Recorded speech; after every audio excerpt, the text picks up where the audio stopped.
trading কেলেংকাৰীটো কোনে ধৰিছে মইতো ধৰাইছো মোক টকা দিব হওঁতে সন্দেহ হওঁতেতো মই ধৰিলো কিন্তু গোটেইটো কেলেংকাৰীটো মইহে ধৰিলো বেলেগেতো ধৰা নাছিলে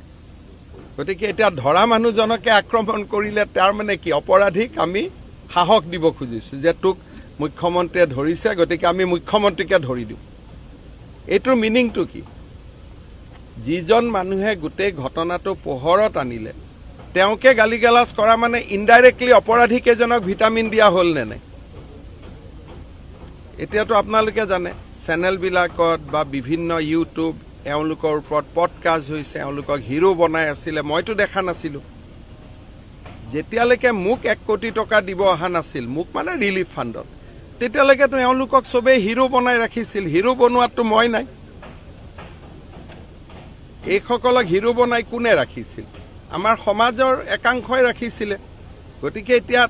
আৰু এইটো পলিটিক্যাল কৰি মোক গালিগালাজ কৰি কি লাভ আছে মইতো সবকে ধৰুৱাইছো আৰু মই এইটো তদন্ত দিছো যে অহাকালি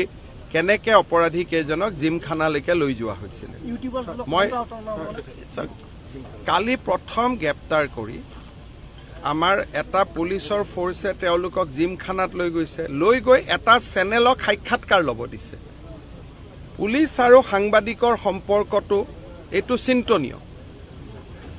তেওঁলোকক আমি এৰেষ্ট কৰিছো পুনে পুনে লৈ যাব লাগে থানাত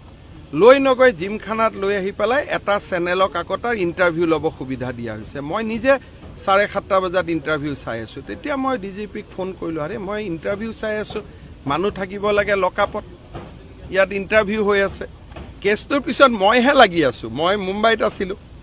ৰাতিপুৱা মই সাডেনলি টিভি চাওঁতে দেখিলো যে ইয়াত ইটো জেলত থাকিব লাগে ই কেনেকে ইণ্টাৰভিউ দি আছে তেতিয়া মই ফোন কৰি হুলস্থুল লগালো গতিকে মইতো ইয়াৰ পিছতে লাগি আছো আৰু আজি আমি কেবিনেটত সাহসী সিদ্ধান্তটো ল'ম ইয়াৰ ওপৰত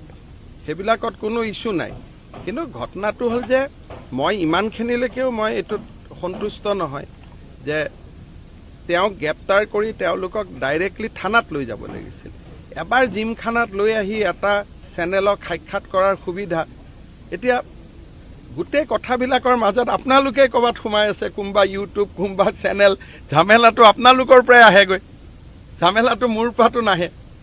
এই গোটেই ঝামেলাবিলাকো আপোনালোকে এনেকে বিয়া খাব গৈছিল কি খুৱাইছিলে কি খাইছিলে যিবিলাক এতিয়া ইউটিউব ওলাই আছে এইবিলাকতো মই কৰা নাই ডিব্ৰুগড়ত ধৰিছে ডিব্ৰুগড়ত আমি ভায়েকক মুজাফৰপুৰত ধৰিছে এই দুজনক ডিব্ৰুগড়ত ধৰিছে এইটো মইতো কলো যে মই বেয়া পাইছো বুলি সেইটো ৰাজ আতিথ্য দিয়া নাই এটা চেনেলক সহায় কৰিবৰ কাৰণে লৈ গৈছিল এইটো আৰক্ষীক দোষ দি লাভ নাই আৰক্ষীক চেনেলটোৱে ইণ্টাৰফেয়াৰ কৰি দিলে কাৰণ সেই চেনেলটোৱে কিবা কাৰণত আৰক্ষীজনক ইনফ্লুৱেঞ্চ কৰিলে গতিকে ঘটনাটোৰ পিছফালে চেনেল আৰু সাংবাদিকহে আছে এতিয়া